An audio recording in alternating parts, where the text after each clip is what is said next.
September 1598, the crew of the Dutch East Indiaman, the Amsterdam, was saved from certain death.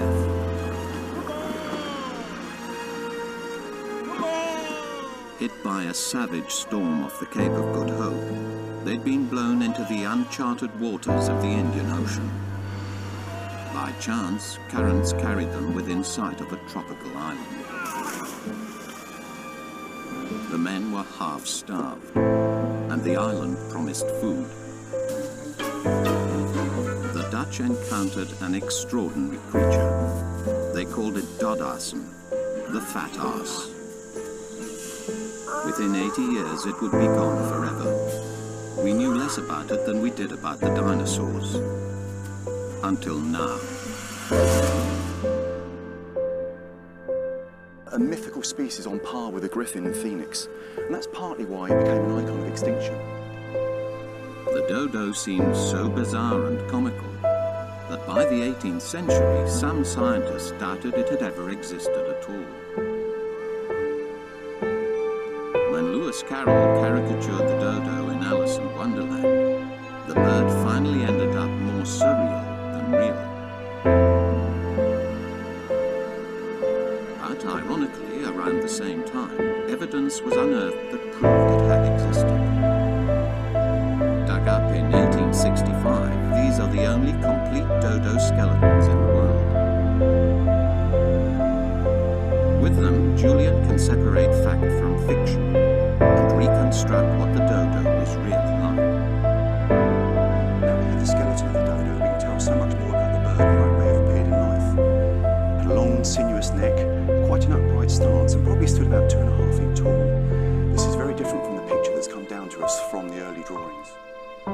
In popular imagination, the dodo is an inept, harmless creature. But the skull tells a different story.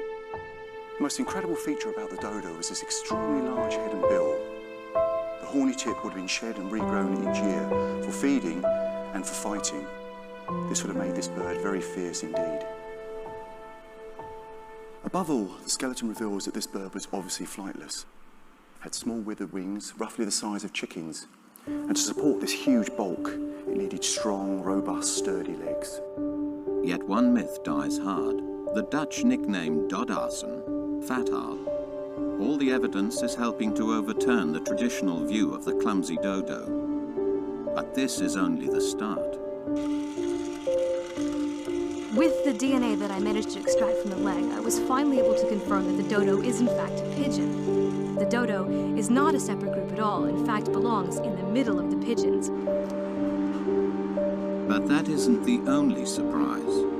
To discover where the dodo came from, Beth then compared the DNA to that of a range of modern African pigeons, because Africa is the nearest continental landmass to Mauritius.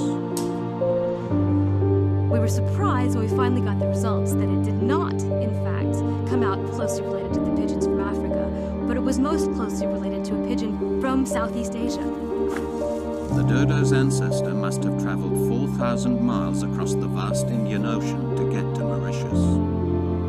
It's likely that the common ancestor of the dodo was probably from this area in Southeast Asia, because the majority of the pigeons that are in that group have ranges in this area at the moment.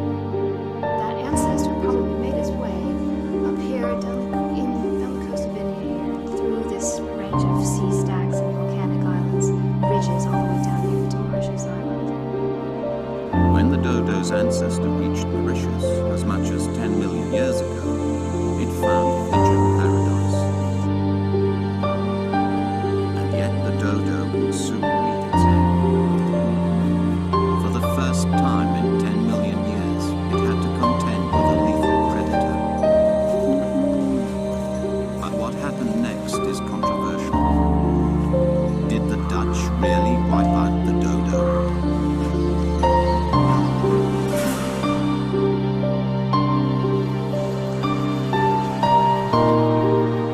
In 1662, 64 years after the Dutch discovery of the island, a German called Volker Iversen was shipwrecked on Mauritius.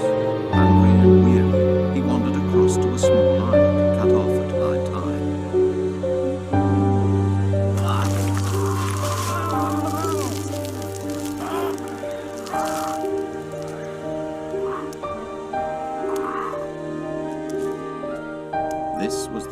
dodo colony that humans ever saw. By the 1670s, within 80 years of its discovery, the dodo had undergone a devastating extinction. But why? The traditional explanation, based on misleading early artwork, was that the dodo was simply inept, fat and easy to kill, an inadequate species. However, the latest scientific evidence reveals the dodo in a new light. It was not the clumsy bird of legend. It was a pigeon that had evolved over some 10 million years into a powerful, ground-dwelling creature. In 1888, the Dutch established a colony on Mauritius as a staging post on the spice route to the Far East. They called their compound Fort Hendrik. Around 100 Dutch colonists logged ebony and maintained the small harbour regularly battered by cyclones.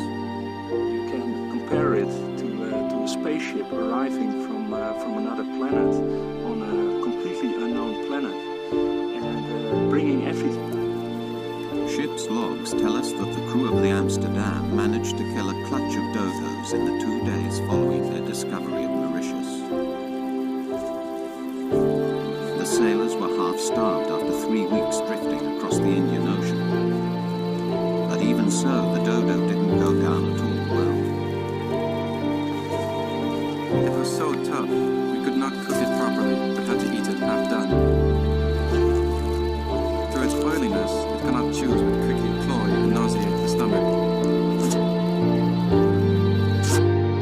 Ship's logs describe tussles between sailors and aggressive dodos. They stress the bird could defend itself. They are superb and proud, very jaunty and audacious of gait. Julian believes the dodo was a victim of its own evolutionary success. Dodos evolved in isolation for millions of years. They never needed to get off the farm with no predators. They could have spent a long time rearing their young, perhaps one young every second year.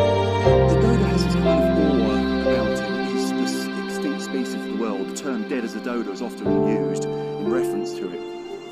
In fact, this bird was a superior species, perfectly adapted to its environment. Its only downfall was the sheer weight of numbers and aggressiveness of introduced species were just too much for it.